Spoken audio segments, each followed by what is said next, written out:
Hi, good evening, everybody. Welcome to this third edition of the White Oak Quarterly Connect.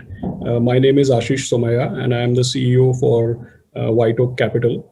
It's an honor for our entire team to welcome all of you to this third edition. As you may be aware, we make it a point to come in front of you and present our thoughts on the latest developments in the markets and, more importantly, in our portfolio positions every quarter. So we are very happy to be here in front of you yet again. The last one quarter, to say the least, has been quite eventful in every which way. I think as far as markets are concerned, not only, as you all are aware, not only is today a landmark day, but otherwise also the markets have been full of action. We've been making new highs. And I think this is what, when clients make money, is what one is always looking forward to. Even at White Oak, it has been an eventful quarter. We just crossed 100 employees in terms of our team strength, of which we have now 22 people in our equity investments team. And at the same time, with your support, we have been able to, make new milestones as far as our assets are concerned.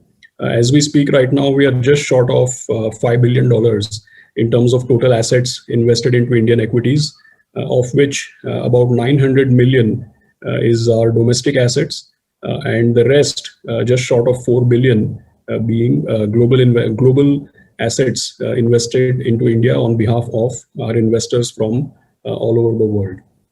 So that's just by way of a short update as far as our firm is concerned. We look forward to having a very interesting and engaging session with you out here today. To take the proceedings forward, I'm going to invite my colleague Prateek Pant, who's our Chief Business Officer, and he will conduct the proceedings from here on. Thank you once again for joining us. I'd hand over to Prateek now. Thanks, Ashish. As Ashish has introduced me, I'm Prateek, and in addition to other things which happened last quarter, I also joined White Oak last quarter as the Chief Business Officer, and I'm quite excited to be part of this team. We have a very interesting session planned out for the next 90 minutes. As we've always talked about our team and have mentioned not just about the breadth of our team, but other concepts like having a team within a team where there are multiple people who cover different sectors. We've actually decided to put our teams and look at some of the sectors which have been in prominence right now. The format is going to be that there are going to be two sectoral breakthroughs which are going to be there, and in the first one, where we will cover details about specialty chemicals and how to identify long-term value creations. We'd have Manoj Garg, who's the Director Investments, and Sagar Arya, the Associate Director for Investments, who would actually take us through that. On the second one is, of course, something which Ashish briefly mentioned about being a very interesting day today. Someone within our team, Rohit, has been a lot in demand as we look at the whole consumer tech business in India and what are the opportunities and challenges out there. Rohit would be joined by Ayush, who's the Associate Director for Investments. Of course, we would start the proceedings as we've always done, where both Prashant, who's the founder for White Oak, and Ramesh Mantri, who's the Director Investments and the Principal Officer for White Oak PMS, who would talk about the outlook as well as a brief on the performance side. So I would hand this over to Prashant to take this forward.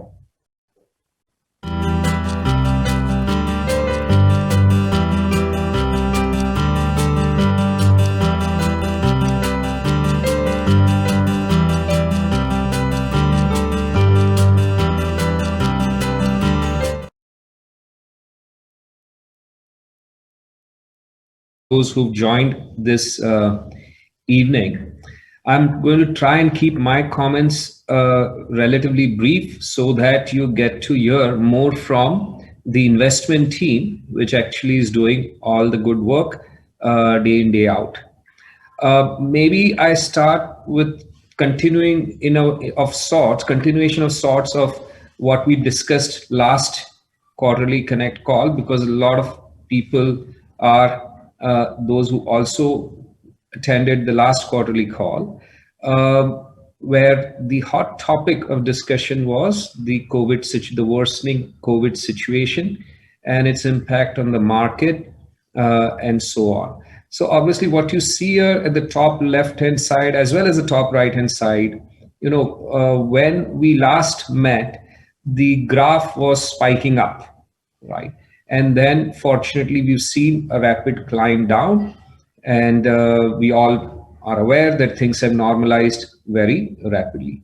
So if we go to slide 66, what is also going to help going forward to prevent a repeat of this, while there's a lot of, so when wave 2 hit us, there was no worry about wave 2. And now there is such widespread worry about wave 3 that hopefully it would not hit us this time around.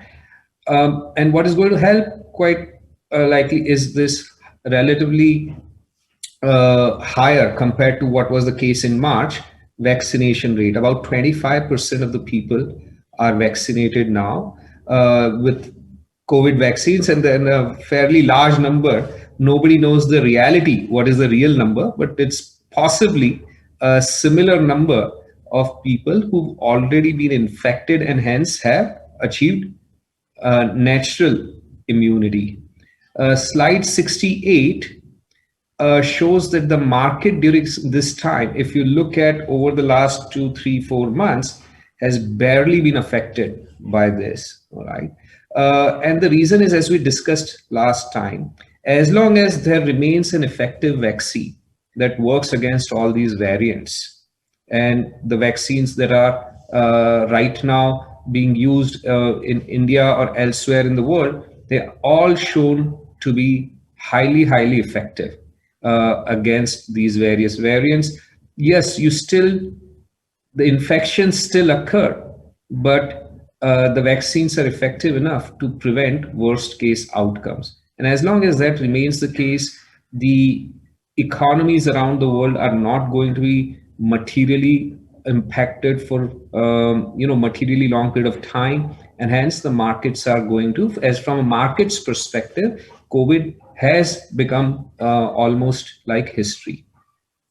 So another concern last time, and that remains continuous concern and has been, I think, for donkey's years, for nearly 13 years now, is that what if interest rates were to go up, and can multiples globally come down, and so on, the markets come down globally, and so on and so forth. Look, that's not $1 million question, not $1 billion question. There's like tens of trillions of dollar question, if you will. Our view is nobody really has a clue. What you see here is over the last 40 years, interest rates have been coming down.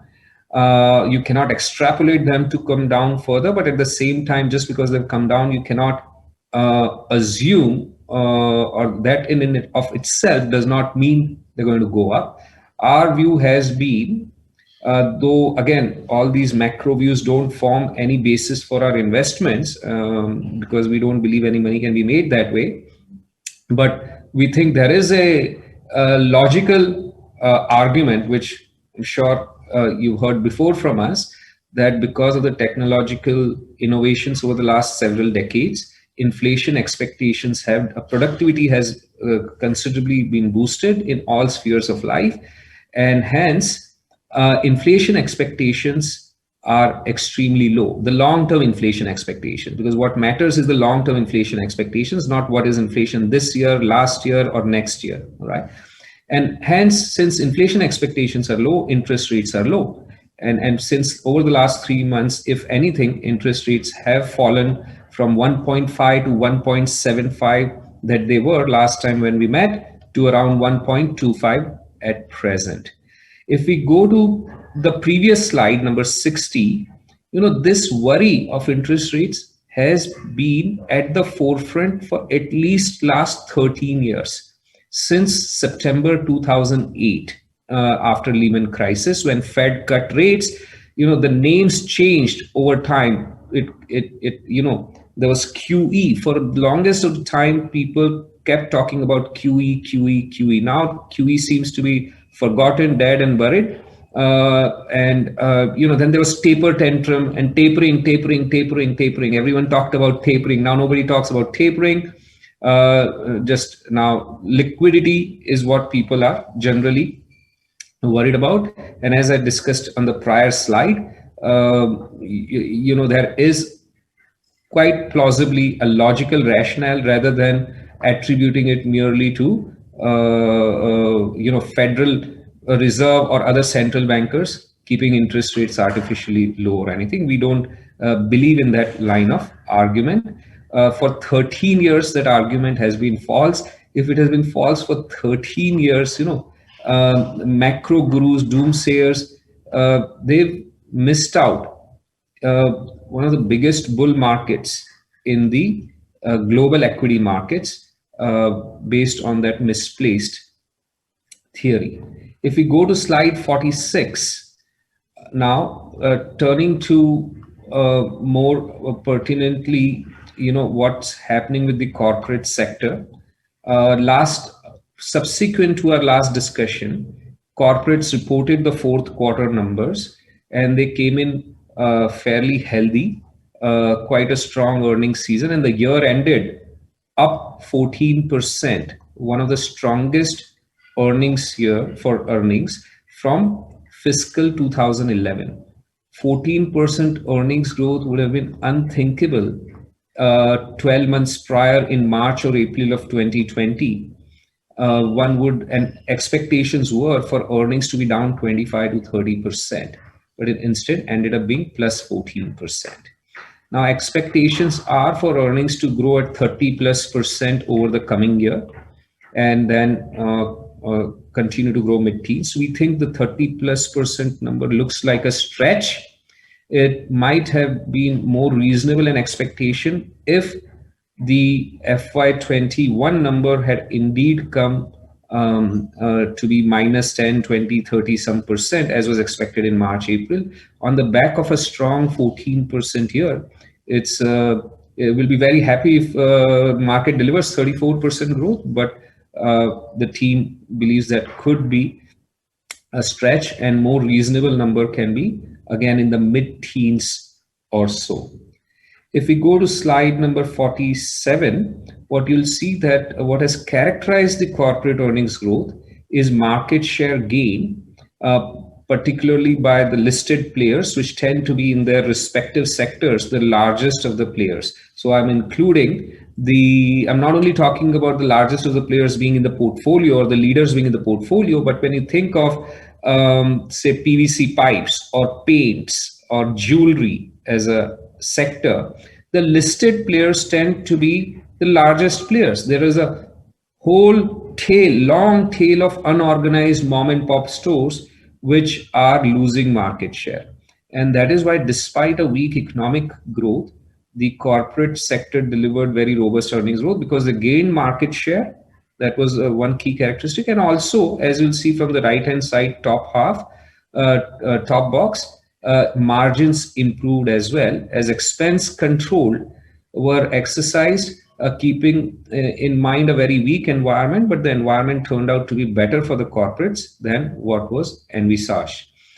Obviously, this margin expansion may not be entirely sustainable. Some of it might have to be given back as those unorganized players come back once the supply chain issues are sorted out. Finally, if we go to slide 35, from a longer term perspective, we continue to expect corporate earnings growth to mirror nominal GDP growth, and hence equity market returns also to mirror more or less nominal GDP growth plus maybe dividend yield. So think of it as in our team's expectation about 5 to 7% real GDP growth rate, approximately 4 to 5% GDP deflator. That would lead you to about 10 to 11% nominal GDP growth rate. Add to that the dividend yield. So think of about 11% or 10 to 12% return over time from equity markets. The team obviously hopes and targets to do a lot better, as it has delivered historically, that Ramesh would go over in a short while. But before I turn it over to Ramesh, I'll just like to quickly refresh for everyone's benefit, the approach of the team in 2 minutes. So to generate strong performance, we believe it's very crucial to have focused investment culture, what we call performance first culture, meaning that everyone on the team is driven towards the common goal of generating highest returns for our clients compared to anyone else in the peer group. And it is founded on these pillars of team philosophy, process, and portfolio construction, which are aligned with one another, meaning it's the stock selection based philosophy. To go with it, we have the best team of stock pickers in the industry, implementing a time tested process at the core of which is our OPCO FinCo framework, and all along maintaining from a risk management perspective a balanced portfolio. So next slide. To start with the team, it's the most well-resourced team. You'll see here 18 members at an average more than 10 years of experience. We have recently, during this month, 4 members additionally who've joined us, but that's not included as it's end of June presentation. Not to go into details, but it's a deep bench of seasoned investors with extensive global experience. As Prateek pointed out earlier, we have a unique team within team approach where at least 2, usually more than 2 people are covering the same sector, same industry, in the same stock. And you'll get a flavor for the team within team approach later during this call when you hear from some of those teams. If we go to next slide, the shared philosophy is that outsized returns are earned over time by investing in great businesses at attractive valuations. What we consider as great business is one those that possesses these attributes of superior returns on incremental capital, scalable and well managed, both in terms of execution and governance. These are born out of the fundamental value equation, which is that value is equal to present value of future cash flows, as is shown at the bottom, value of business equal to cash flow divided by R minus G. We conduct over 2,000 meetings in any typical year collectively as a team to assess these attributes. When we find such companies, it's imperative to value them using a logical framework and buy them only when there's substantial upside to fair value. So valuation is very important element of the approach, but we don't look at PE multiples at all because PE multiples are distorted and misleading. Hence we focus on cash flow based approach, particularly our own OPCO FinCo framework, which is aligned with the philosophy that we just talked about. So if we can quickly go to refresh people's memory on the next slide. Any company we break into 2 sub-entities, FinCo and OPCO. FinCo is where all the physical assets and working capital are housed.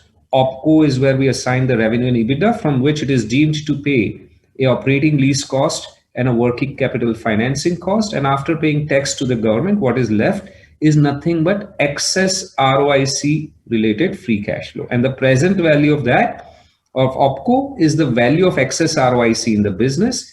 The FinCo is nothing but merely the value of the invested capital in the business.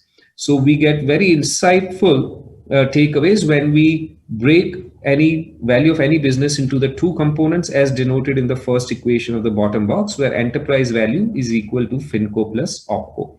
And once you rearrange the terms, you get the bottom line equation, which is price to excess ROIC. So it is PE, but not price to earnings, but price to excess ROIC, which we believe is a more logical apples to apples comparison between companies within a sector and even across sectors. So the DCF value as from the first equation and the price to excess ROIC multiple as from the second equation, those are the 2 key metrics we use for valuation.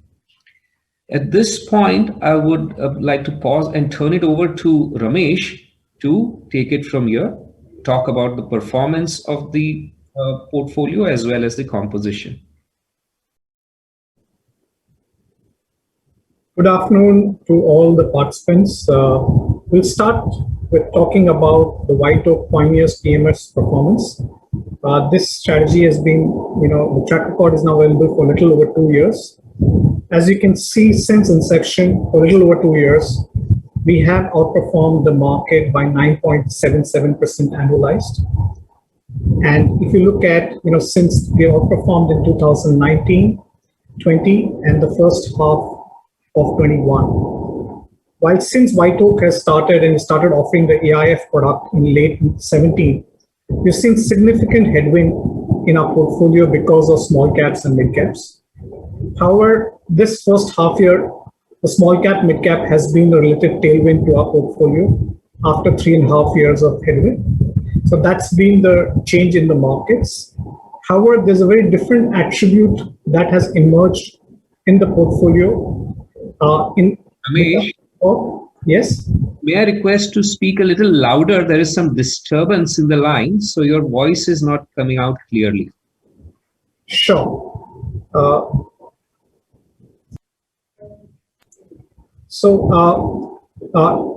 Yes. So I hope now it's more clear now. There is some, yeah. Let's continue. Just speak a little louder. Yes. So let's now talk about the performance of small cap, mid cap has been a tailwind to our portfolios in the first half of 2021, while it has been a tailwind, headwind for last 3.5 years. However, as you're all aware, one key tenet of White Oak's performance first culture is always having a balanced portfolio. And balanced portfolio is something that's a key attribute of our portfolio. While in the first half of 2020, the defensive part of the portfolio had done well, and the cyclicals like financials had suffered. During that period, White Oak had significantly outperformed the market.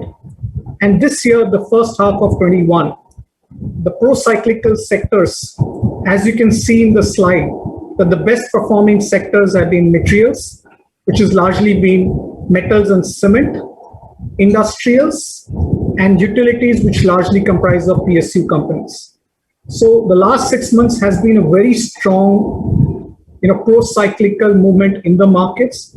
And as you're aware, a balanced portfolio strategy always has a good balance between pro-cyclical sectors in the market like financials, industrials, materials, and defensive sectors in the market like consumer, technology, healthcare, telecom. So the last 6 months has been a one-sided market, would have been a large headwind in our portfolio. However, this period, the last 18 months, strongly continues to demonstrate our stock picking ability. That despite such a large tailwind, we have been able to outperform the market strongly, and the entire performance has come through stock selection. So despite this headwind, our performance through stock selection has been very strong. While we have outperformed till June by the market by 2%, year to date, we are outperforming the market by 4%, despite managing a very balanced portfolio. So this continues to demonstrate, the stock picking ability of White Oak. Moving on to what stocks have done well in our portfolio, the top 10 contributors and detractors. Obviously, since technology, we have generated a lot of alpine technology. Some of the large outperformance in the first 6 months have been technology stocks.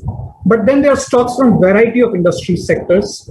Dixon is electronics manufacturer, Bajaj Finserv and Cholamandalam are financials, Navin Flooring is chemicals, Garware is industrials, and Astral is building material. So again, the same trend continues to play out, that our top 10 contributors, even in a very short period like 6 months, come from a variety of industry sectors, which has always been the key tenet of our way of managing portfolios.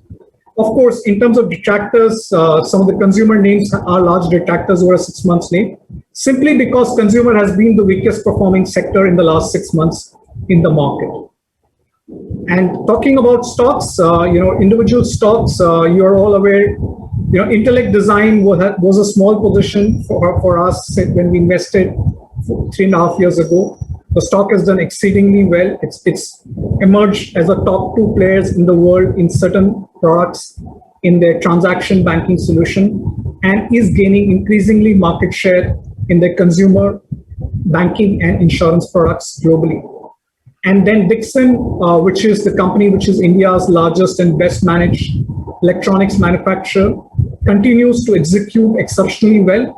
and continues to benefit from the tremendous tailwind of the PLI schemes that the government has announced in the last 15 months. Moving on to the key changes in the portfolio during the last quarter. The key changes in our portfolio in terms of additions have been ICICI Prudential Life Insurance, which is one of the best run life insurance company. Again, this company has made a significant transition in the last few years, moving away from linked insurance product to more protection-based products. And we found the valuation very attractive and the business mix is changing very positively. And Eicher Motors, we are very enthused by the strong product pipeline of new launches that are likely to get launched in the next 2 years. We have made complete exits from L&T Infotech. Many of you who have been investors with us are aware L&T Infotech has been one of our best performing stocks since inception. However, in our view, we had achieved fair value and we have allocated to better opportunities within the technology space. Same logic applies for HCL Technologies, where we reallocated the capital to better opportunities in the market.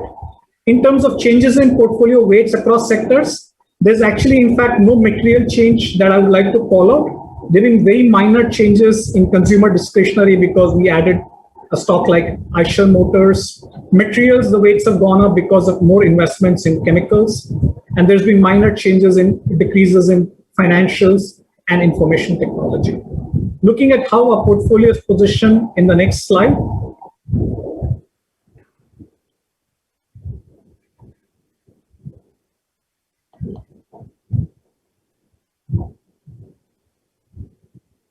Next slide, please.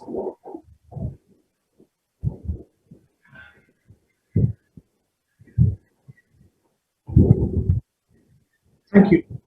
So as you can see here, our PMS Pioneers portfolio has 50 stocks. So we always articulated, we will manage diversified portfolios. And Prashant, in another earlier quarterly calls, had explained in detail why a diversified portfolio is a better strategy to capture alpha in the Indian market. And we continue to demonstrate, that this strategy has been working for us. In terms of sector weights, in terms of market cap, 55% of the portfolio is in large caps and 44% is in mid caps. So there's been no material changes. As we have always articulated, for this strategy, we expect 50 to 70% allocation to large caps and 30 to 50% allocation to small cap and mid cap. And we continue to invest in the best opportunities across market caps, in large caps, mid caps, and small caps. Again, sector allocations, as I explained in the previous slide, there haven't been major changes in any sector.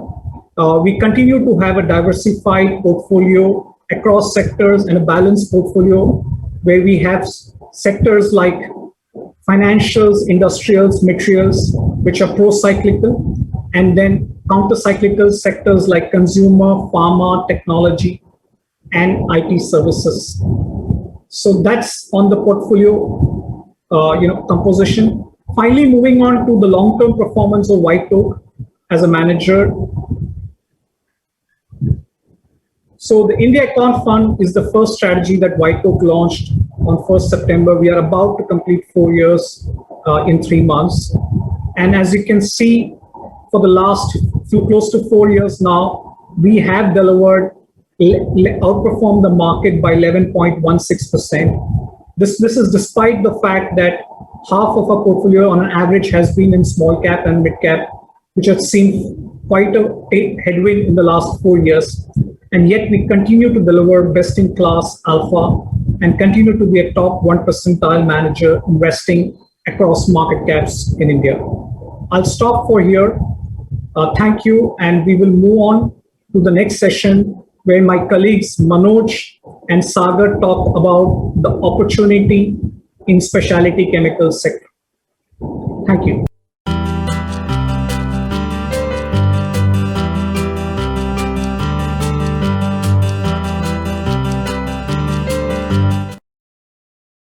To present the evolving landscape in Indian specialty chemical industry. The key topics we are going to cover during the presentation are how the industry has moved from Western Hemisphere to Eastern Hemisphere, The twofold opportunity for Indian chemical industry arising out of China Plus One and global consolidations. Specialty chemical at the forefront of value creation. WITO framework on evaluating specialty chemical industry. And finally, we will also present a case study on one of the portfolio companies. Chemical is a large industry with application in everyday use products. The global size of the industry is around $4 trillion. The industry has and continues to witness manufacturing facilities shift from Western to Eastern Hemisphere due to higher labor and compliance costs. China has been a big beneficiary of this trend, as its share has increased from being negligible in 1990 to approximately 37% in 2019. Today, China has emerged the largest producer and second largest consumer of the chemical in the world. Aided by strong domestic demand and relaxed environment norms, Chinese companies were able to achieve economies of scale and emerge as the global behemoth in the chemical industry. Next slide, please. This slide gives you an overview that how the chemical industry has evolved in China.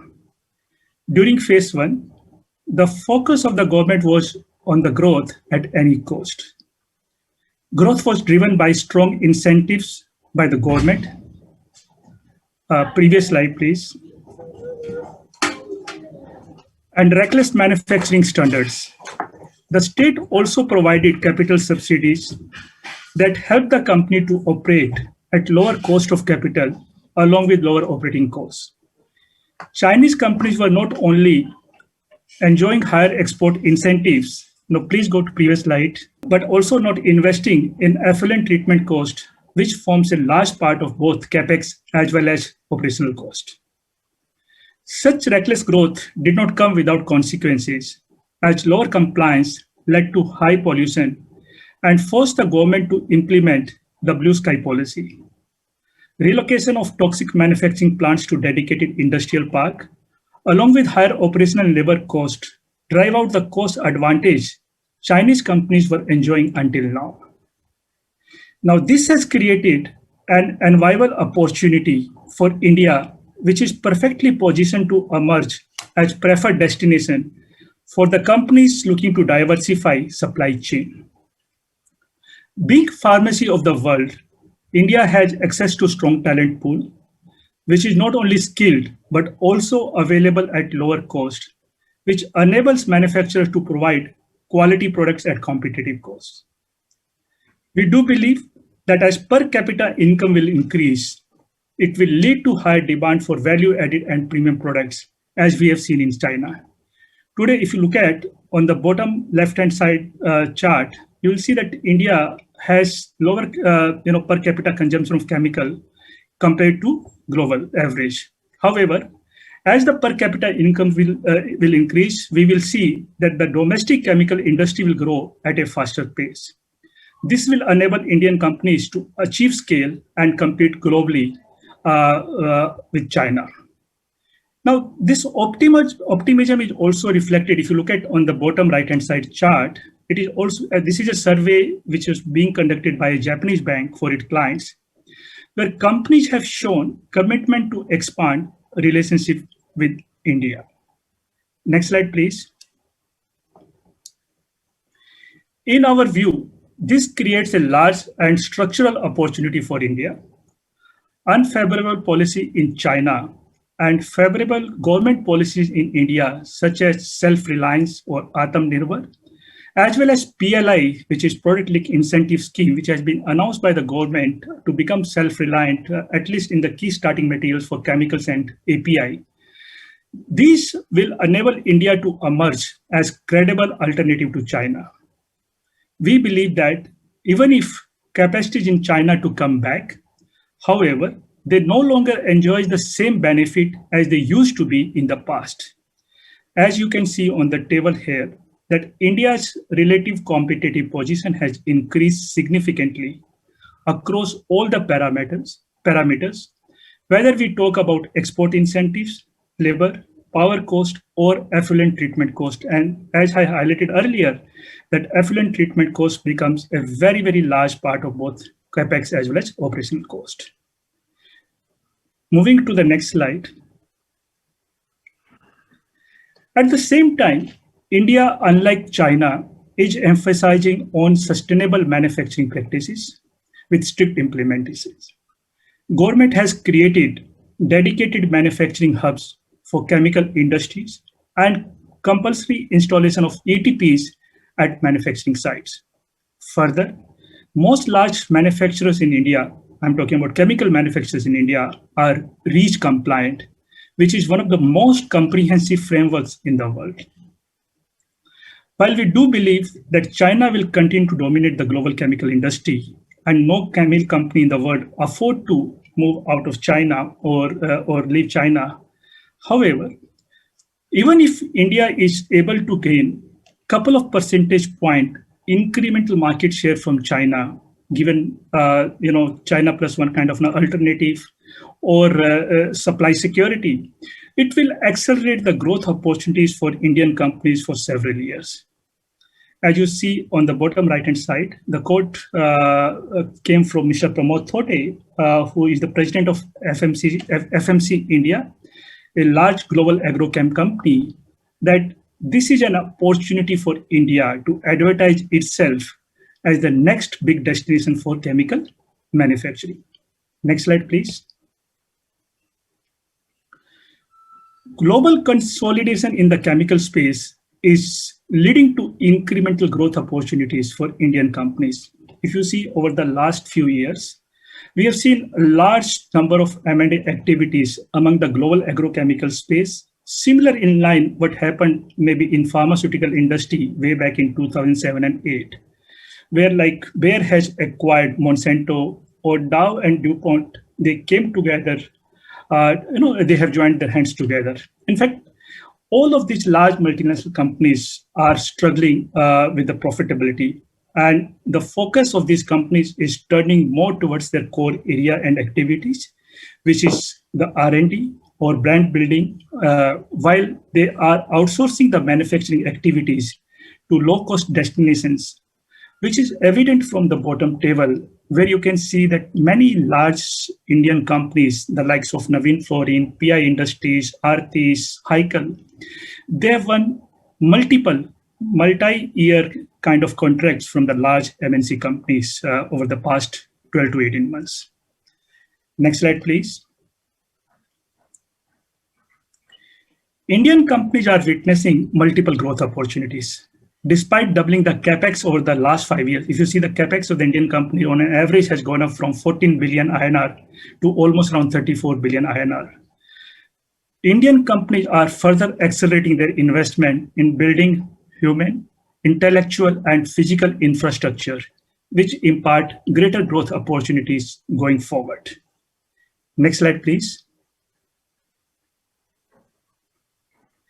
Chemical sector indeed is a heterogeneous sector, with each company having diverse business model and different set of opportunity and challenges. However, for our framework broadly, we divide the sector into two segments. One is like basic chemicals and specialty chemicals. As the name suggests, basic chemical or bulk chemical are high volume and low value commodity chemicals, which are being used as feedstock or starting materials for specialty chemicals. They have low entry barriers, and hence there is relatively a lower margin and efficiency of the capital. While specialty chemicals, on the other hand, are low volume and high value knowledge driven products that impart specific functional properties to end product. These are customized product and add high value to its customer. So if you look at companies like Navin Fluorine, PI Industries, and so on and so forth, are the companies which are operating today in the spec chem space in India.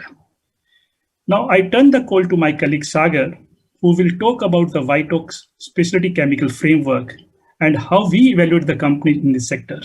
Over to you, Sagar. Hi, thanks, Manoj. Welcome all. Having looked at how the industry has been evolving over the past few years, we will now get into the framework that we've developed internally to evaluate businesses in the spec chem space. Can we move to the next slide, please? So this framework helps us to separate wheat from the chaff and has been developed by over the past few years by doing more than 50 plant visits and multiple management meetings. We will look at each of these parameters in detail and cover relevant examples as and when we go through the parameters. Can we go to the next slide, please? So the first thing that we look at, and this is extremely critical while evaluating any specialty chemical business, is that we look at the investments that the companies are making in capabilities. These capabilities could include intellectual capital as well as human capital. While these investments may adversely impact the margins in the near term, we are of the firm belief that they significantly enhance the intrinsic value of the business over a long period of time. At the same time, these investments are a reflection of the DNA of an organization, which is extremely difficult to replicate. As the complexity of molecules has increased with higher number of steps involved during synthesis, it has become imperative for companies to invest in intellectual capital. And they do so not only to stay on top of the curve, but also to enter new areas of development. We have witnessed sharp jump in R&D expenses for companies looking to position themselves for long-term value creation. And what this has also enabled these companies to do is to move higher up the value chain and come up with better processes that differentiate them globally and emerge as global leaders. These investments into R&D also create multiple optionalities in the business that can become large segments over a period of time. Let me illustrate with this with a couple of examples. Vinati Organics is a global benchmark for high purity standards. In one of the key products, ATBS, it has purity standard of 0.5% as compared to the global standard of approximately 3%. The company, through investing in R&D, has successfully formed an integrated model where it has continuously forward and backward integrated to focus on new products, and as a result have emerged leaders in bulk of its portfolio. Similarly, in Clean Science and Technologies, which a company that got listed recently, they have successfully changed its catalyst after investing years into R&D, and is the only global manufacturer which manufactures its products using anisole as compared to sulfuric acid, which is a conventional route used by a lot of its peers. This method of production ensures zero production of waste and byproducts, and has enabled the company to emerge as the leader in its portfolio in a very short span of time. Can we move to the next slide, please? Apart from intellectual capital, we also look at the investments that companies are making in human capital and across core areas like manufacturing, supply chain, marketing, and development. We have seen a handful of companies take a lead in this aspect by bringing in top talent from all across the globe, and more importantly, create the right incentive structures to keep them aligned to long-term value creation. As an example, under the able leadership of Radesh Welling, Naveen Fluorine has been one of the most aggressive employers in the country in the spec chem space. The company has brought in multiple influential people across areas, and as a result has created a formidable professional organization. Next slide, please. Thirdly, and very importantly, we look at companies which are focusing on emerging chemistries or where the existing chemistries are witnessing increasing applications. One of the big themes globally is that of decarbonization, and there is high focus on sustainable chemistries. And as a result, what we're seeing is that a lot of these companies are focusing on continuous flow chemistry, which basically enhances the yield of raw materials and reduces the wastages produced byproducts during the process. At the same time, large MNCs are focusing on greener solutions, as companies are incrementally substituting synthetic products with natural products, including enzymes and oleochemicals. This is illustrated on the slide, and we've taken snippets from the global presentation of consumer behemoths like Unilever and P&G, who've committed to shift away from petrochemicals to natural feedstock. This in turn is leading in increased demand for players which are focusing on green chemistries with various applications in diverse industries like textiles, automobiles, personal care, and pharmaceuticals. Let me give you a couple of examples of companies who are focusing on this particular aspect. One of the companies that we also hold in our portfolio is Fine Organics. It's one of the few players globally and India's largest manufacturer of oleochemical derivatives. Oleochemicals are chemicals which are produced from natural sources like palm and kernel oil, and while derivatives, which is where Fine Organics participates in the value chain, are made from base oleochemicals. These derivatives are used to impart specific properties to a product. While base oleochemicals is a very competitive industry, additives is a global oligopoly dominated by 3 or 4 players. This is because it's a very tech-intensive business, and the process leads to many fractions or byproducts, which if not used efficiently can lead to higher cost of manufacturing. Hence, what the company like Fine Organics has done is that they've been able to find uses for these byproducts through economies of scope and knowledge learning, and has not only been able to reduce costs, but has also been able to diversify into newer areas and industries. Additionally, product approval also is a time-consuming process, and given the low cost of oleochemical derivatives in the end product, there is very little incentive for a customer to switch suppliers. So this is where this is the area where Fine Organics operates in. Having started as a plastic oleochemical player, Fine Organics now has more than 400 products in its portfolio and has diversified into multiple areas like personal care, cosmetics, and food additives. There's another interesting company participating in this decarbonization theme. It's called Tattva Chintan. Tattva Chintan is the second largest player in structure directing agents, which find application in manufacturing of zeolites. So structure directing agents are basically like molecular sieve, which only let specific particles to pass through the pores in a zeolite. We are witnessing very strong demand for zeolites incrementally for sustainable solutions like NOx emissions, NOx emissions, hydrogen fuel cells, biomass, energy storage. And as a result of all of this, we expect Tattva Chintan to benefit disproportionately from this structural theme. Next slide, please. Another very lucrative segment in the industry is that of contract research and manufacturing services. Now, this is a very high entry barrier business with a long gestation period.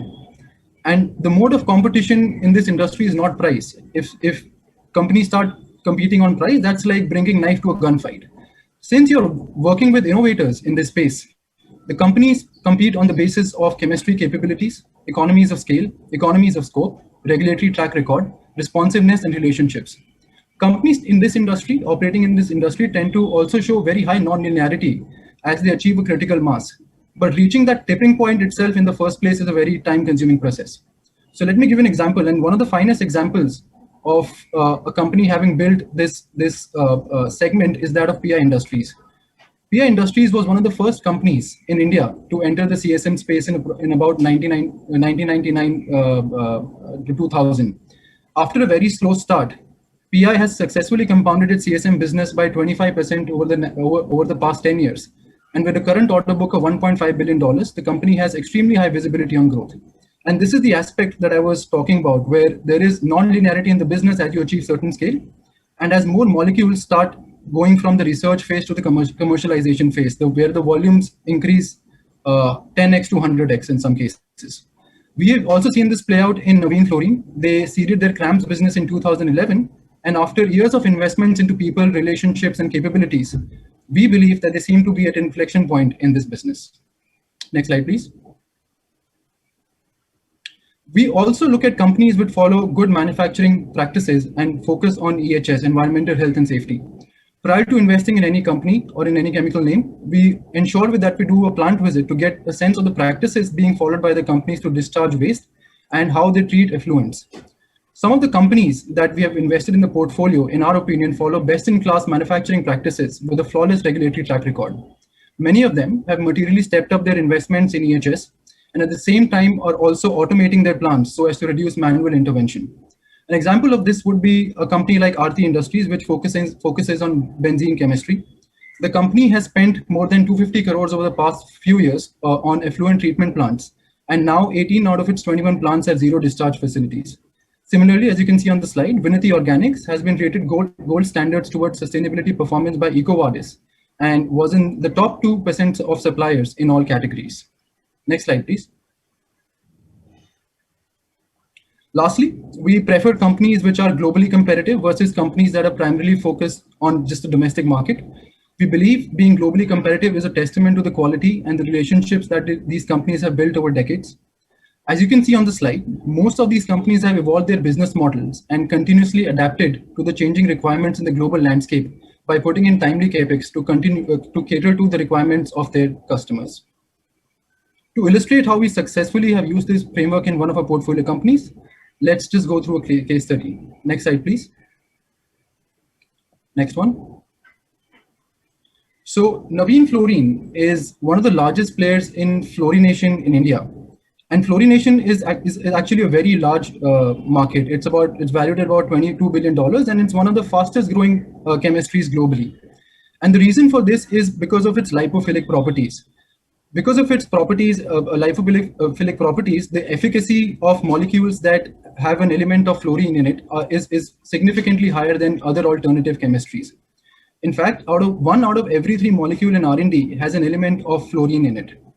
Specialty fluoropolymers and higher value-added fluorine are also finding applications in various industries like automotive, renewable energy, and consumer electronics.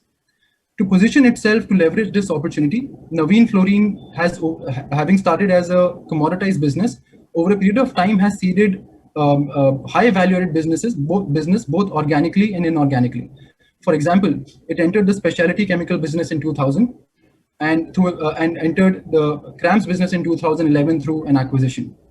What we see as a result of great execution is that the contribution of high value-added products has increased to 61% in FY21 versus 23% in FY11. And this also reflects in higher margins and higher ROIC for the company, as you can see on the slide. The ROIC for Navin Fluorine has increased from about 12% in financial year 15. And as they've utilized their capacities and invested in capabilities, they've increased it to the ROIC to 29% in financial year 21. Can we go to the next slide, please? As mentioned earlier, Navin Fluorine is one of the most aggressive employers in the country and has been on a hiring spree over the past 1 year to really ramp up its capabilities across areas. They have recently hired a new CEO for its CRAMS business, thereby validating its commitment towards high value-added business. And they've also hired a lot of people across HR, business development, and marketing. The company is increasingly spending on R&D and is working on emerging applications like electric vehicles, 3D printing, and semiconductors. As a result of all these investments, we've seen Navin Fluorine bag a couple of large orders over the past few years. They won an order for a high performance product, which will add 1/3 of their FY21 revenue for the next 7 years. They've also set up a multi-purpose plant for 5 agrochemical intermediates and will set up dedicated plants in case any of these agrochem intermediates scale up materially. What's very important to understand is that the quality of contracts that are being awarded to Navin incrementally, the quality of contracts is upgraded significantly, as they are now the preferred suppliers for most of their customers as compared to being the second or the third supplier earlier. Navin Fluorine is also expanding capacities in specialty chemical, as they are getting a lot of inquiries from various customers in diverse industries like industrial, agrochem, and life sciences. As a result of this, the company has created significant value for its shareholders, and it has compounded by approximately 48% over the past 10 years and 53% over the past 5 years. And we are happy shareholders of the company. That is it from our side, and would be happy to take questions from the clients, if any.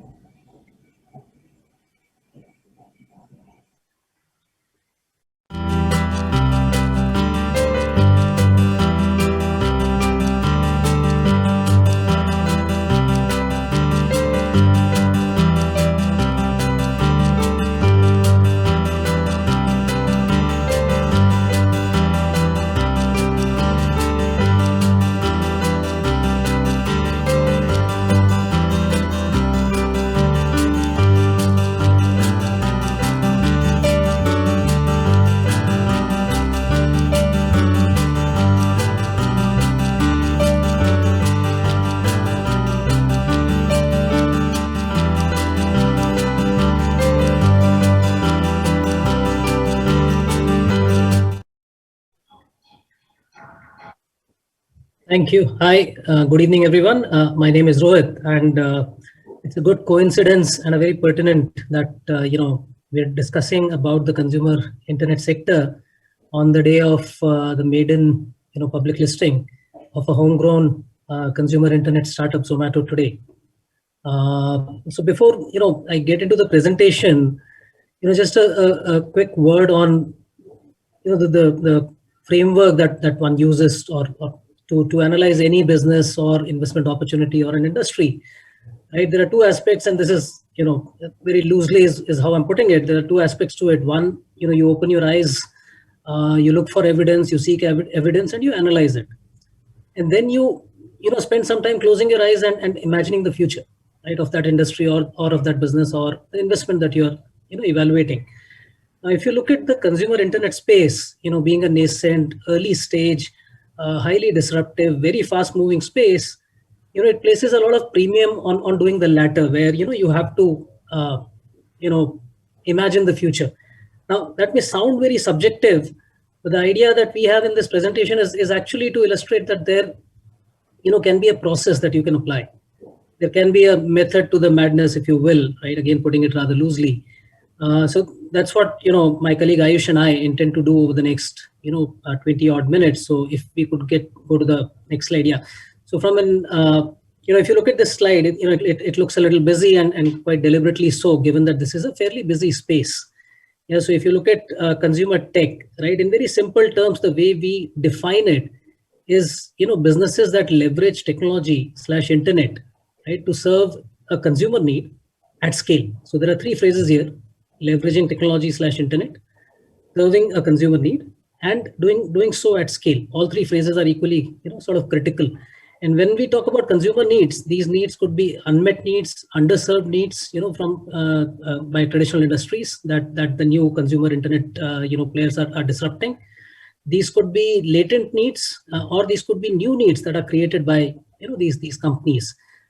As you would also notice on this slide, it's not, when you talk about consumer internet, it is multiple narrow spaces, if you will, that make up this industry. And each of these spaces is disrupting one traditional industry or other, right?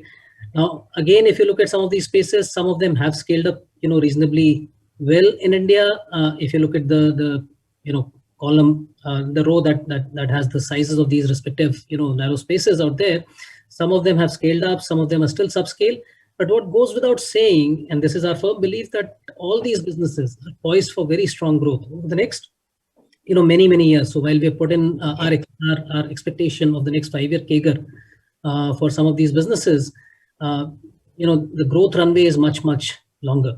What you also notice is that around the consumer internet ecosystem, you've also seen the development of a few ancillary segments which have enabled the development of consumer internet. Now, these are in the logistics space. These are in, the payment infrastructure space. These are, some of these could be SaaS companies. And this, again, is an ancillary space, but, which is sort of developing or co-developing along with consumer internet and offer equally interesting and exciting opportunities. If we move to the next slide, please. So here, what we have tried to lay down here, is the variety of needs, consumer needs that we spoke about, that this industry is serving, underserved, unmet, latent, new needs, and these needs essentially become disruption planks. So consider, accessibility, for example, right? By serving 20,000 odd pin codes and making, a very large catalog available, right, on its platform, someone like an Amazon is meeting, sort of bridging the gap between aspirations and availability for customers in tier 3, tier 4, even deep rural hinterlands. I mean, they service pretty much, all pin codes that are serviced by India Post today, right? Having built a deep logistics infrastructure, their own and partly outsourced. Another, example that I can give you here is less friction, right? So what a lot of these consumer internet companies have done, and this has started, they've started with this core problem statement, if you will, of solving for friction in specific businesses. Now, where does this friction happen? This happens in transactions or interactions between a business and the consumer, right? And leveraging technology and by investing in consumer experience through use of new age technologies like artificial intelligence, machine learning, etc. These companies have reduced friction in a lot of these transactions and interactions, and what that leads to is superior consumer experience. Another quick example that I can give you is these businesses tend to look for efficiencies. These could be efficiencies of scale, scope, or technology-led efficiencies in again traditional industries, and pass on these cost efficiencies to consumers to make these products and services more affordable to a larger cross section of people. So as you would also see that some of these disruption planks also feed into each other. For example, when you create a less friction product, it feeds into better consumer experience. Efficiency gains passed on to make products affordable. This is that classic flywheel that all these consumer internet companies talk about, and some of these can be fairly powerful flywheels. Can we move to the next slide, please? Yeah. So what we've briefly talked about here is the variety of factors, the confluence of various factors that have sort of come together in the last few years to drive inflection in consumer tech that we've seen, right? And I'm not going to talk about all of them, but three of them that I think have been fairly critical enablers or drivers, if you will. One is the frictionless payment system. Now, India, thanks to the development of UPI, especially, has a world-class payment infrastructure that actually some of the developed countries also are trying to learn from, right? I spoke about this ancillary segment called logistics, right? That has evolved. Now, this logistics infrastructure has become fairly deep, extremely well-oiled. We're going to talk a little bit more in detail about both of these in subsequent slides. And at the very core, of course, the inflection was driven by rising smartphone penetration, availability of high-speed data at the lowest prices in the world, thanks to Reliance Jio, perhaps that drove the development of that infrastructure. Can we move to the next one, please? Yeah. So these are some of the emerging trends in the market, right? So while so one characteristic of this industry is it moves very fast. It moves at warp speed. So I mean, if I have the same slide, 12 months or 18 months down the line, a lot of these trends would have changed, right? Some of them would have gained critical mass, and new trends would have emerged. So some of the interesting trends that we see are the Indian unicorns are showing global aspirations, right? You look at Pine Labs, has acquired a company called Fav globally. Byju's has just recently announced the acquisition of Epic, $500 million acquisition in the US. There is a proliferation of direct-to-consumer brands, digital native brands like Lenskart, Mamaearth, and they're challenging, well-established over a long time frame, right? Brands of large CPG companies, right? And then doing it, by being closer to the customer, listening to their consumers, and creating, products that haven't been in the market. Again, serving those unmet, underserved needs in a very personalized way. In a lot of these cases, you're also seeing a lot of activity from SMEs, increased adoption of consumer internet in tier 2, tier 3, tier 4 markets. So internet, has been democratized thanks to low cost data, and that is driving adoption from tier 3, tier 4, and a lot of smaller locations. Another recent enabler, if you will, has been COVID. So COVID has accelerated adoption of consumer tech in a variety of subsectors. So if you look at the GMV growth in the chart below, there has been an acceleration. McKinsey had a survey where they're talking about digital adoption having accelerated by at least 3 years globally and 4 years in Asia Pac. Now these are rough numbers, but fair to say that there has been significant acceleration. What would have otherwise happened in 3 to 4 years in the space has perhaps happened in the course of the last 12 months. Can we move to the next one, please? Yeah. So these are just some top-down numbers from an India opportunity standpoint. So while this industry, as I said, moves very fast, has developed tremendously in the last few years, there is still a long way to go. We are only scratching the surface. So we're going to see significant jump in penetration across various consumer internet categories, the number of users, whether it is online transactors, online buyers, people consuming video online, or OTT users, whether it is ride on demand, online food delivery users, or edtech consumers. All of these are going to jump significantly. And what we've tried to put here is just a 5-year view on how we think some of these numbers will move. For example, we believe the number of OTT users, right, can go up to 2.5x. Similar growth in number of online buyers, slightly higher growth in number of online transactors, close to a 6x growth in the number of edtech users. So we see significant growth over the next 5 years in most pockets in the space. More in others, as I said, in the beginning, some spaces or some subsectors here have already gained higher mass than some of the others. So growth rates could be different, but all of them are going to deliver fairly healthy growth for a reasonably long period of time ahead. Can we move to the next one, please?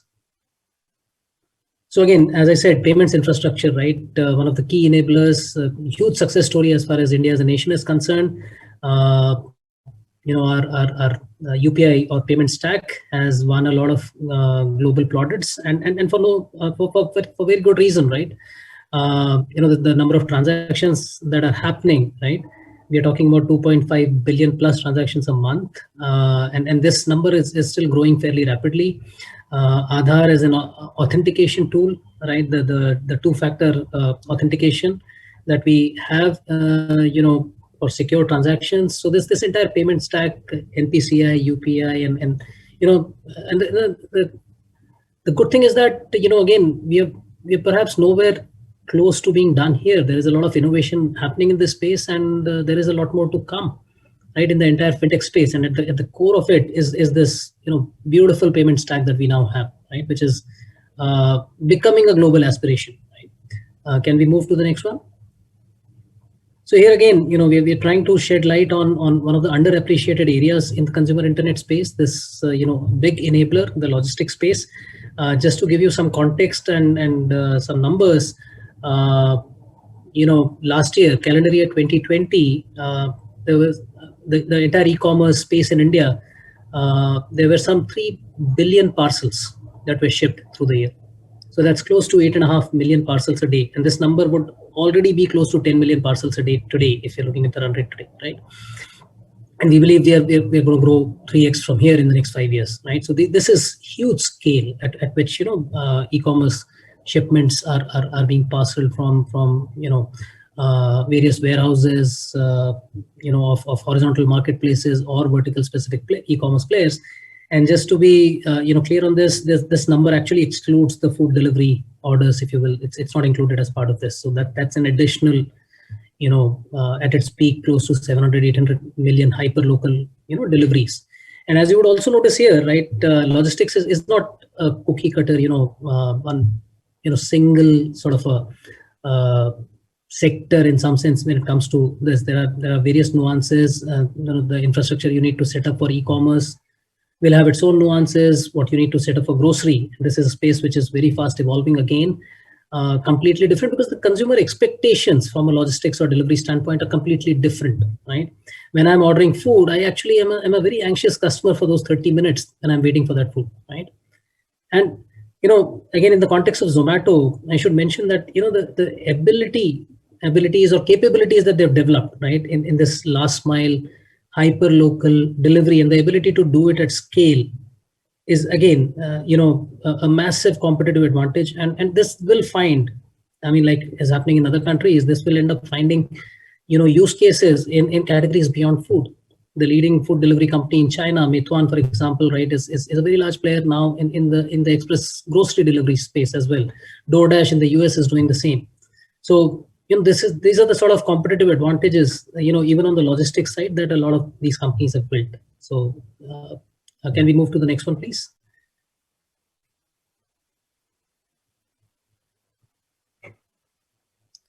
Yeah, so some of the key drivers of that are driving rapid growth in this industry. Will not spend too much time on this slide.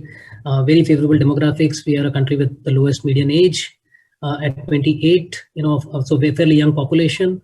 A lot of India in the next 10 years would be a mobile first digital native population, which generally lends itself very well to the internet economy.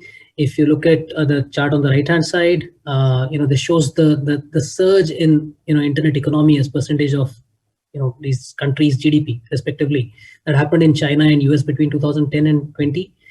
We believe a similar inflection in India is bound to happen, right, as our GDP per capita crosses a certain inflection point, and a lot of other factors fall into place. Can we move to the next one, please?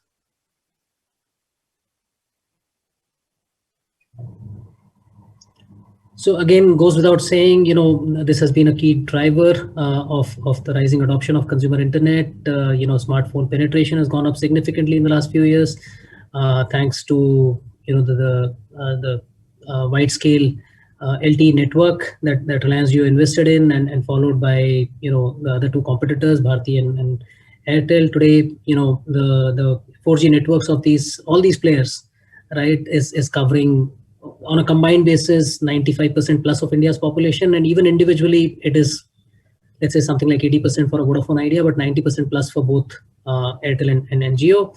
And data is, of course, the cheapest in the world. So data, the democratization of high-speed data has clearly been one of the big drivers. Next slide, please, Ayush.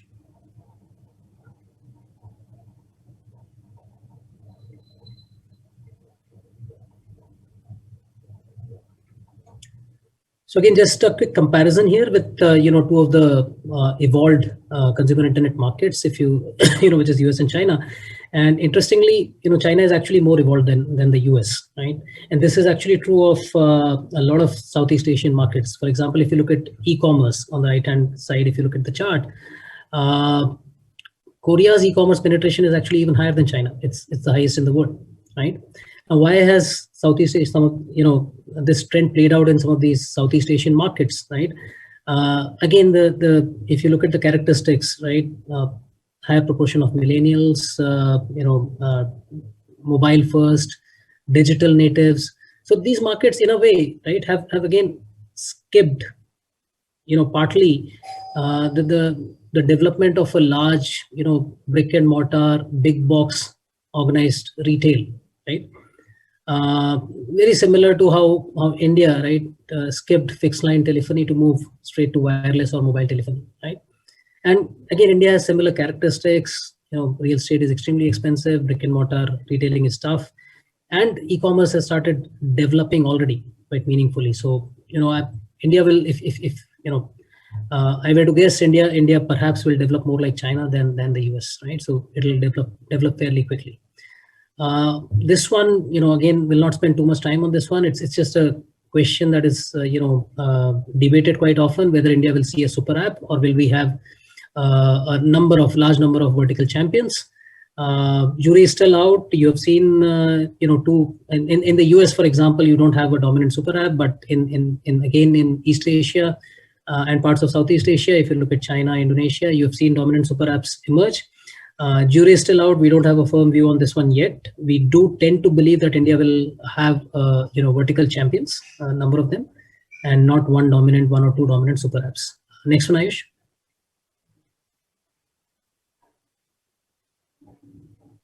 So we've established the opportunity, here that, this is a nascent sector at perhaps we're still scratching the surface. There is a lot of growth ahead. But what could be the stumbling blocks? What are the risks that one needs to keep in mind? What would be the key challenges, right? So if you look at the bottom, right, this is where the challenge lies, this income pyramid of India, right? If you really think about it, India is not a homogeneous market. The development of Indian, consumer internet so far has really been driven by, these power users at the top, right, who are heavy users of consumer internet services, sort of digital has become a very crucial part almost of their daily lives, right? The next 200 million, this is where the adoption is rising at this point in time. But if you look at India 3, which is the low income and the poorer parts of India, right? While some consumer internet businesses like YouTube streaming, or messaging apps like WhatsApp and Facebook have started penetrating, these cohorts, e-commerce, whether it is, or food tech, some of these players have a long way to go to start penetrating these cohorts. Now, the challenge that this poses really is, you run the risk of overestimating your total addressable market, because your service or product has, may or may not be relevant, or in the shape that it is today, it may or may not be, may or may not find adoption in India 3, if you will. And you can actually break India 3 into India 3 and India 4. So may not find adoption there. The other challenge it poses is you may, without having a product ready for these cohorts, you can end up overspending, and this will impact your, LTV to CAC, which is lifetime value to consumer acquisition cost ratios, which is one of the most important metrics in this business. And therein, you need to, what the message we are trying to drive here is, the development of consumer internet in India has to be, a little different and unique, if you will, versus other markets, given the non-homogeneity or heterogeneity of the Indian market along various cohorts, whether it is, importance of a vernacular ecosystem, etc. Right? So this is, where I'll stop. This is what I wanted to say on the opportunities and challenges. And now I'll hand it over to my colleague Ayush, who will talk about how we evaluate these businesses and how we apply and tweak our core framework a little bit, right, to evaluate these new age businesses. Over to you, Ayush. Thank you, Rohit, and good evening, everyone. A lot of you have asked us, how do we think about evaluating these new age businesses, particularly in the context of the accounting losses that many of these generate? And the answer to that is the framework with which we view these businesses remains the same, just that the tools and techniques, the lens with which to view these businesses, they need to evolve. The three attributes that we look for in any business is the first one being the ability to generate superior returns on capital on a structural basis. This is a forward-looking metric, and we would, from a consumer internet perspective, we look at evaluating the unit economics, looking at the industry characteristics, the nature of structural competitive advantage that many of these businesses are building. The second attribute around scalability has been well addressed by Rohit in the previous session. And the third, around strong execution and governance. Again, from a consumer internet perspective, there are various metrics around acquisition, around engagement, around the evolution of network characteristics, and the quality of marketplace that can be looked at to assess strong execution and governance. With that quick overview, before going into the details, a very important perspective to keep in mind is that the global economy is increasingly moving towards an intangible economy. The intangible assets are becoming a primary source of value. We all know this intuitively, that some of the most valuable businesses today are the ones with loyal customer brands, with loyal customers, loved brands that are building innovative products and solutions and are building network effects around them and are dominating economic activity. And that lays bare some of the shortcomings of the traditional accounting framework that all of us have been so used to. Many of these accounting principles up maybe a century ago, and they in some form fail to capture many of these value elements as we described. For instance, the investment in the classic accounting framework is limited to the investments that you make in physical assets. And this, in a way, grossly underestimates the investments that many of these consumer-oriented businesses are making in building brands, in customer acquisition, in customer experience, in networks. And this is a very important perspective to have in mind when you look at many of these consumer internet businesses. Without further ado, let's move on and look at how to break down these consumer internet businesses into a very simple operating model, just breaking it down to the bare minimum. See, today we are in very early days of the internet. The opportunity is huge, as it's talked about. And that means that there's a lot of capital that is available to these businesses. There is intense competition and many prioritizing growth over immediate profitability, and many for the right reasons. So if you look on the right-hand side, the gross dollars that the businesses generate after paying for the variable costs are the operating investable cash flow that they are generating. And now that gets spent on two things. One, it gets spent on acquiring new customers. And secondly, it gets spent on building superior customer experience. Many of these customers churn out of the system. The ones that remain are monetized either through a subscription or advertising or through transactions with varying frequency. And then the gross revenue dollars that you generate are again funneled into this loop. Now, for the companies that have cracked the unit economics, that have cracked the operating model, it becomes a virtuous loop for them. In fact, they are better off accelerating spends on acquiring customers, on growth, in fact, also getting external funding to supercharge this loop and to build critical mass. And after which they can raise high enough barriers to entry, and that can inhibit competition coming in. At the same time, it is very important to keep in mind that there'll be many businesses which will not be able to crack this model, not be able to generate investable cash flows, and they might just be burning these funding dollars without creating any long-term value. And it is very important to distinguish the two. So how do we do that? There are multiple frameworks, multiple viewpoints to think about this. And one of them is to evaluate the efficiency of the business model in terms of breaking down the analysis to one particular user.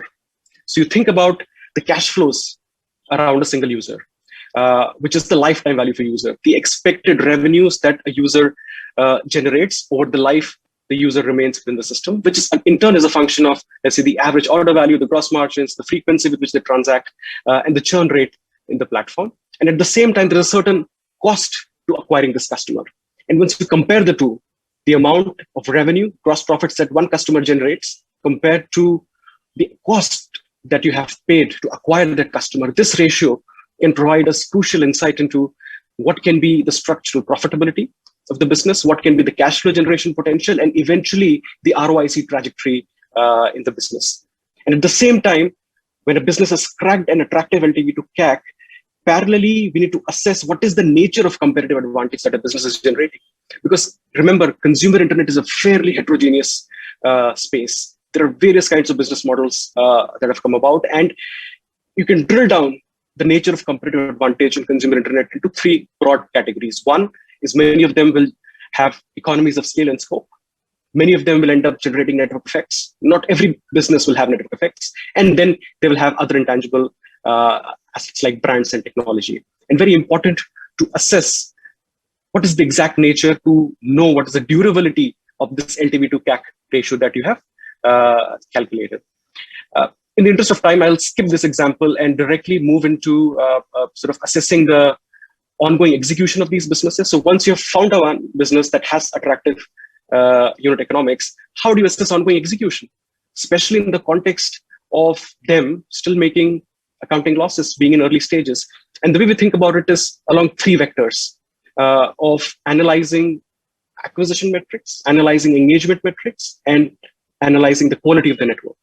On the left-hand side, you can see multiple metrics. On the right-hand side is a qualitative assessment of what they really mean. And without going into details of each, the idea here is to walk through a consumer journey.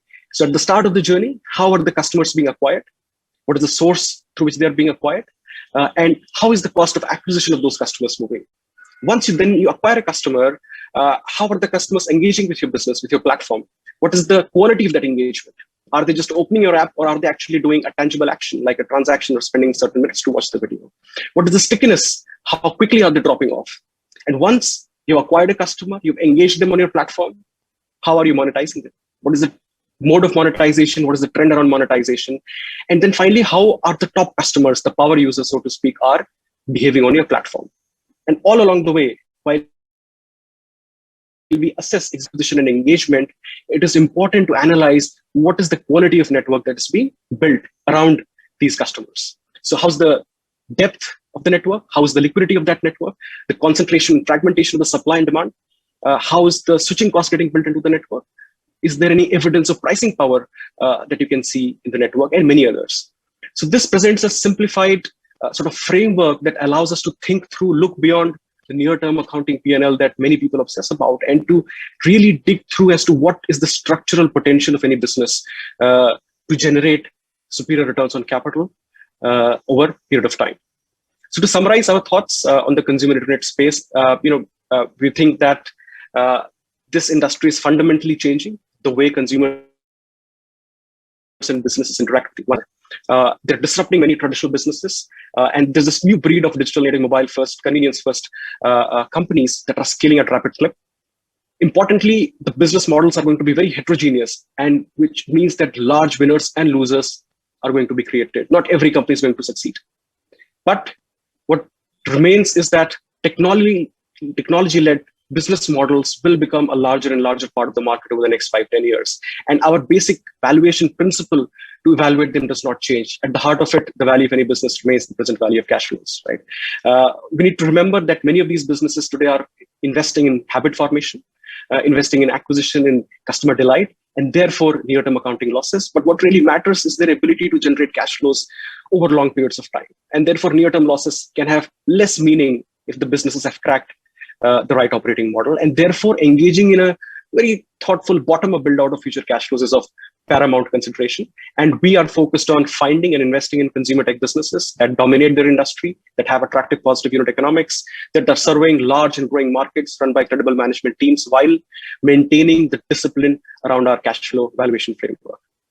With that, we have come to the end of the presentation on consumer tech, and now the discussion panel. Thank you, everyone.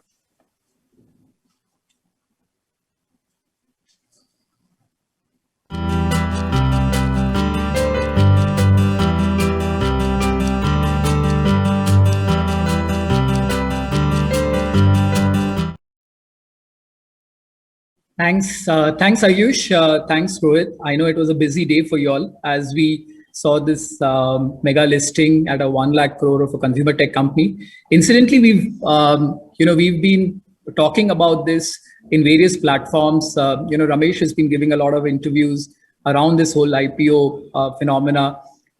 We've had Prashant today, who was on CNBC talking about this. You can get a lot more information about this by regularly looking at our website, our blogs, our LinkedIn updates, where many of these interviews and YouTube videos would be posted. We've got a lot of questions which have come in at this point of time, but before we start the Q&A, just one more announcement that there is a parallel product track which is running right now, where a couple of our colleagues, Vivek and Nitin, are there. So if any of the investors or our partners would have specific questions around our products, they would be more than happy to talk about that, and they'll be running a small presentation out there. Our sincere apologies. I know we are running way beyond our scheduled time, and we'll take another 10-15 minutes. You'd find the questions quite engaging as some of them come in. Also, I guess another round of apology, because we had a little bit of technical glitch during the middle course of it.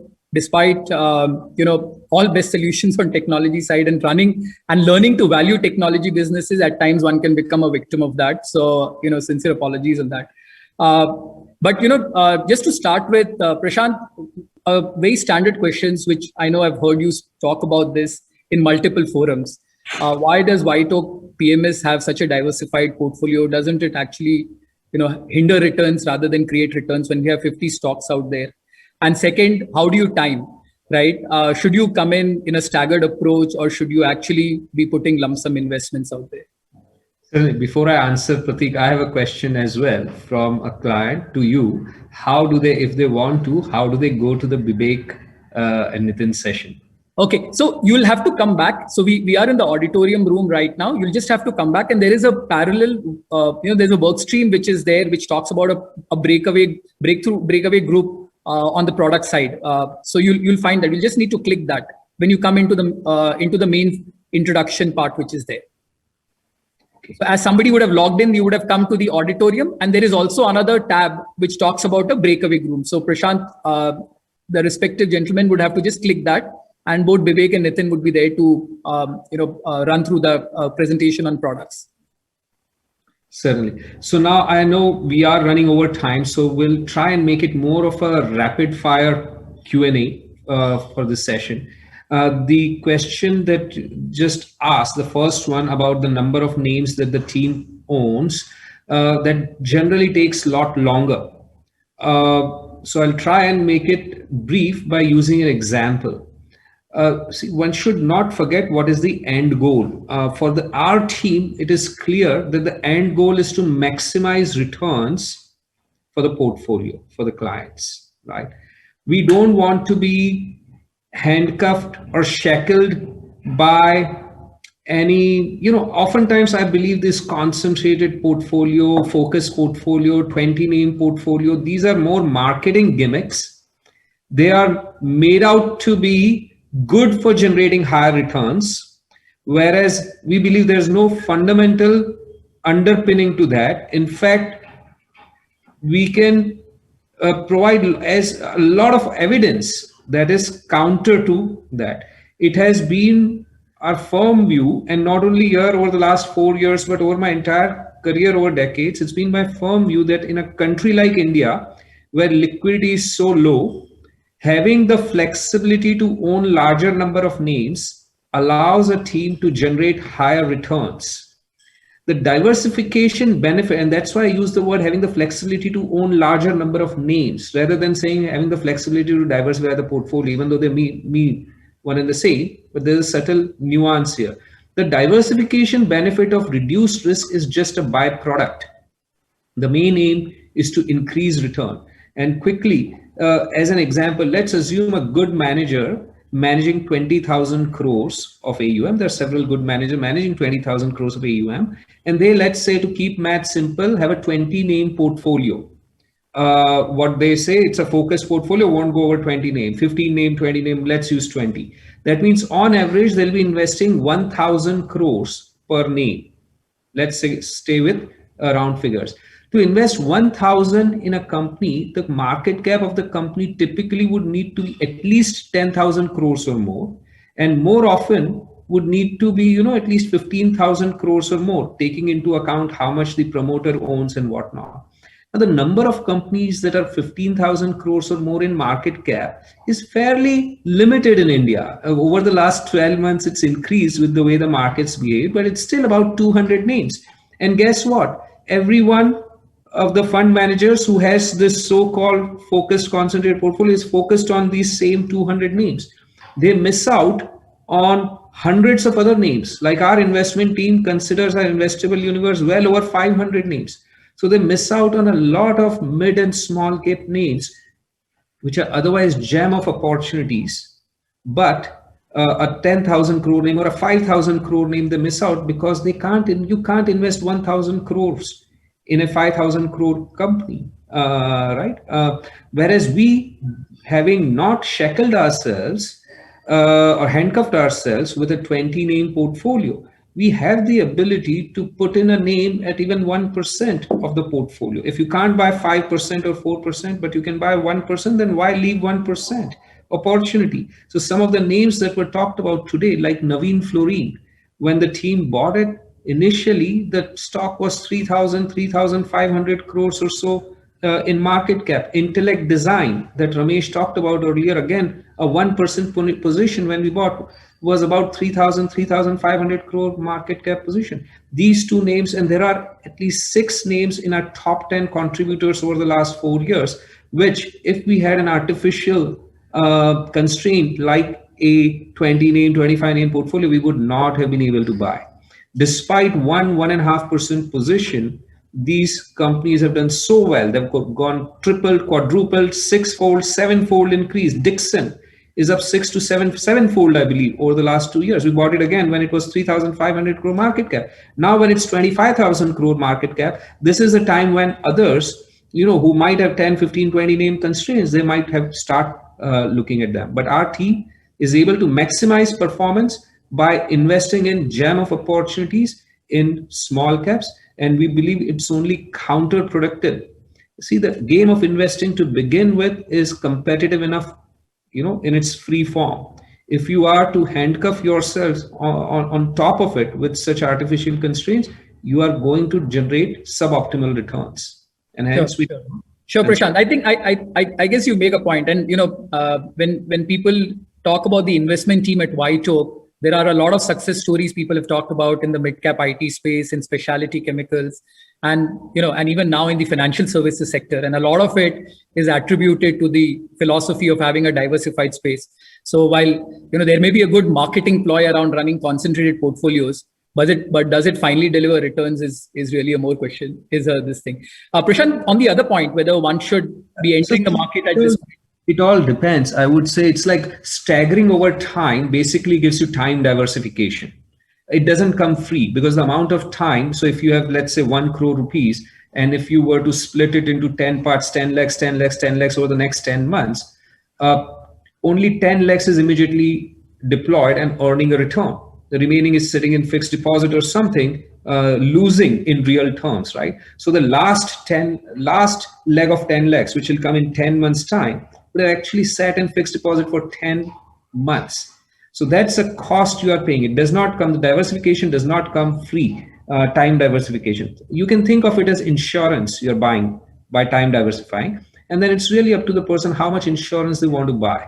Insurance is a negative NPV undertaking, but we still do it if the risk is substantial. If someone has a 100 crore portfolio and is worried about how to, let's say they sell a company and they get 100 crores and when to invest and how to invest the entire 100 crores, maybe it makes sense to buy some insurance and spread it out over time. But if someone has 100 crores and is wondering about how to deploy this 1 crore out of their 100 crore net worth, then you have to think, do you really need to buy insurance for this small an amount? Right? It's like I often say that does Bill Gates need to buy health insurance, for example? It does not make sense, right? So if the amount is small enough, you don't need to, incur the cost of buying time insurance. Sure. And I think one of the things, Prashant, which I've always heard you say is what proportion of the portfolio is really somebody investing, right? If it's significant enough, then of course, people may look in terms of staggering. But if it's going to be 5% of your overall net worth or 10% of your net worth, then the cost of insurance tends to be a lot more. And you might as well as allocate to the market. Manoj, sorry, there's been a lot of questions around specialty chemicals, and one of the most important points, which may not be applicable only to specialty chemicals, is, are the companies, which you've discovered, are they in a bubble zone right now? Is next 4 or 5 years earnings already priced into the price which you're seeing today? Yeah, thanks, Pratik, for that question. So obviously, no doubt that the chemical sector in general has done very well over the last few years, and this is largely on account of strong cash flow growth and improving long-term growth visibility. However, if you look at at White Oak, the key philosophy of our investment thesis, what Prashant has also spoken about, is 2 key attributes: great businesses and attractive valuations. And hence, to that extent, we are very, very focused in terms of not only finding the great businesses, but even seeing whether those businesses are offering significant upside to the current fair value. So if you look at it, while a lot of people talks about in terms of valuations with the P multiple or traditional EV/EBITDA multiples, however, to us, those are distorted, misleading, and can lead us to the wrong conclusion. For us, the value of the business is the present value of the future cash flow. And hence, we don't look at maybe, just the next 1 year or 2 years kind of profitability. And just to add to what Manoj is saying, Manoj and Sagar and the team have exited several chemical companies that they had invested in once they reached because of the competition for capital on the team, including in the chemical space. The team doesn't even wait for a company to reach fair value. Most often exits while there's still some money left, because that money can be reallocated to other opportunities which have higher upside. Sure. No, and Prashant, I'm assuming that the same argument would be valid for the rest of the sectors which are there, because we've looked at exiting some of our best performing stocks at the peak. So you're not really married to a position if the value doesn't look right? I mean, that's one of our core philosophies which we have. Yes, absolutely. That's core pillar to the team's thinking and approach. See, there is, again, these are oftentimes marketing gimmicks, so they sound very good to the layman: buy and hold. And what is so good or what is so extraordinary about buy and hold if it does not maximize your return? If a company's valuation is already reached, think of it, when you're buying a company, what are you buying? You're buying a piece of the business, small piece of business. If the valuation is reached such a level that, and think of your portfolio as the capital you have. So everyone likes high return on capital, right? If you've invested a portion of that capital into a company, you are entitled to certain cash flows from that company. If the price becomes so high that at that price, the return of that capital on that from the cash flows of the company falls a certain level, below a certain level, and there are more compelling alternatives available within the portfolio. Because remember, our portfolio is full of great businesses, right? So if a particular company the valuation gets stretched, it's better to redeploy that capital into another company where the cash flow streams would justify a much higher return on the client's capital. So yes, we are not wedded to any particular such. Sure. Sagar, I'll just, there are quite a few questions which have come around the whole ESG frame, the ESG framework, and how is this going to impact the specialty chemical? Is it positive? Is it an enabler, or is it going to, cause a lot more costs into this? What would be your, view around how ESG is going to, make think how is it going to impact the whole, specialty chemical space? Yeah, thanks, Pratik. And the reason why China is in the current position that it is right now is because of not being ESG compliant, right? I mean, they were very reckless about their manufacturing practices and did not invest in effluent treatment plants to follow a sustainable way of growing their business. And for at least from our perspective, these investments into ESGs or EHS, they're a necessity. They're not optional. Okay, so if you come across a company that thinks that this is optional, then I would suggest that you stay away from it. So hence, to build a sustainable business, we genuinely believe that these investments will have to be made. Sure, they could impact your margin in the near term. They could have some little impact on your balance sheet. But to build a large sustainable business where you have, confidence of the customer and you are able to provide great quality, I think these sort of investments would definitely help companies in scaling up for the long term. Sure. Great. Thanks, Sagar. Of course, on this whole, Ayush, you gave up a very nice framework, right? Today, there may be a lot of headline news around 1 lakh crores and, how valuations are getting created. So there's an interesting question which is coming out here. You did point to the 5 points out there in terms of how we are valuing these businesses. But would White Oak really need to revisit its valuation framework or approach when we start looking at the emerging consumer tech companies? Yeah, thanks, Mary. So like we said, the valuation framework remains exactly the same. We are still looking for high returns on capital, scalable opportunities, strong execution governance, and we want to buy them at a discounted intrinsic value. Just that the tools to analyze each of these attributes, they need to slightly evolve, right? The things that we talked about around customer acquisition cost, to retain around the quality of networks. So the quality assessment that goes into analyzing each of these attributes and the frameworks to analyze of the attributes, that changes slightly, but the broad framework remains exactly the same. And that's what I think we talked about in the latter part of the presentation. So if I may just add here, this is a question that Ayush and I often get in client meetings, whether the OpCo-FinCo framework would need to be modified to value such companies. In fact, there is no... Prashant, just maybe you can also, so there's another question around, do we need to, just if you were looking even at technology companies today, right? How would you really use this? Since you were talking about OpCo-FinCo, I just jumped into this particular part. Maybe you can take both of them together. How would you value the technology companies also today in this whole OpCo-FinCo framework? Technology meaning the IT services company? Yeah, IT services company. Okay. So we can talk about technology companies, consumer companies, any companies. In fact, this new age tech companies, if you will.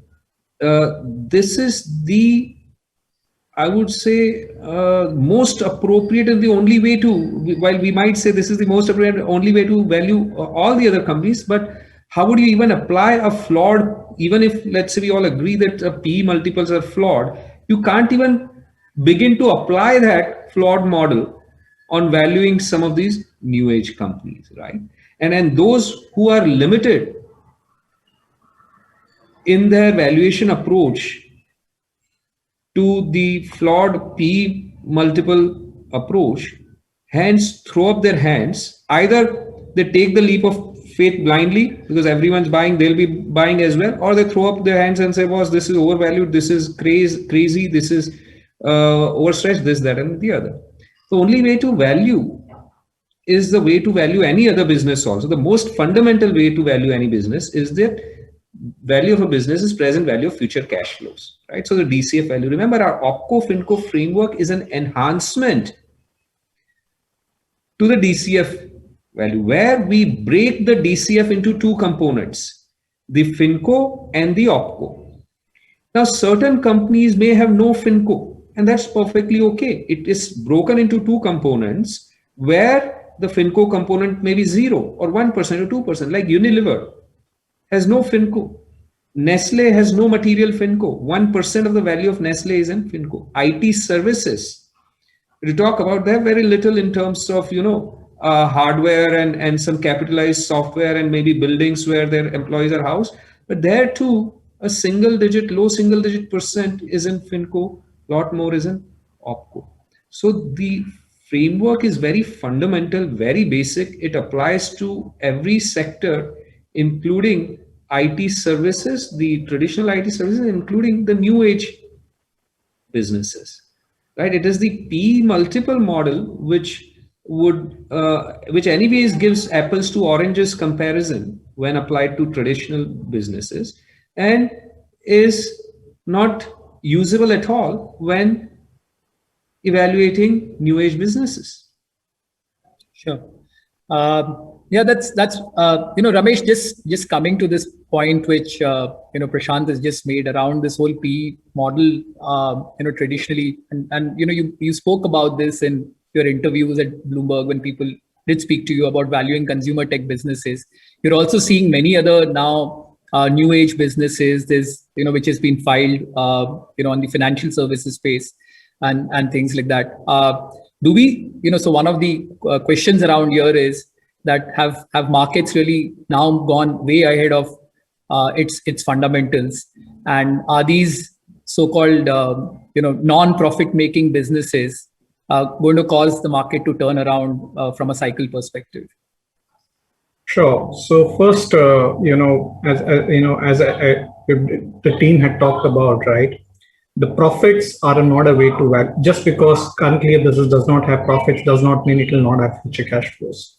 So what really matters is the present value of future cash flows, not the current cash flow. The current cash flow number can be a negative number. Number two, as Rohit and Ayush had talked about in the presentation, we are at still a very early stage of evolution of the consumer internet in India. Our penetration for e-commerce is 5% versus China in the 30s. So that is the potential. So that is first the main factor to think about is the long-term growth potential.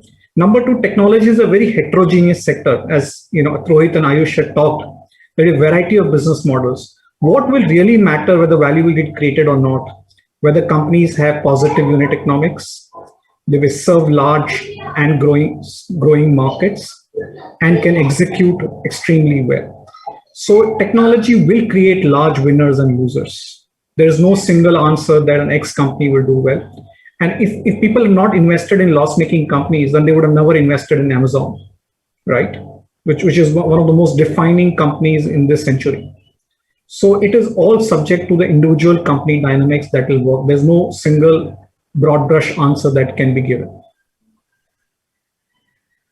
Okay, thanks a lot, Ramesh. I guess we've far exceeded our time right now. There are still questions which are coming in, and hopefully we will take some of these questions over the next quarterly connects, which we would do. Thanks for the investment team, and thanks all our clients and all our partners who were here on this call. And we look forward to continuing this interaction with you over the next few days, few weeks, few months.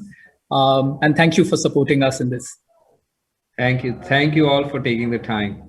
Thanks for joining us this evening. Thank you, everyone.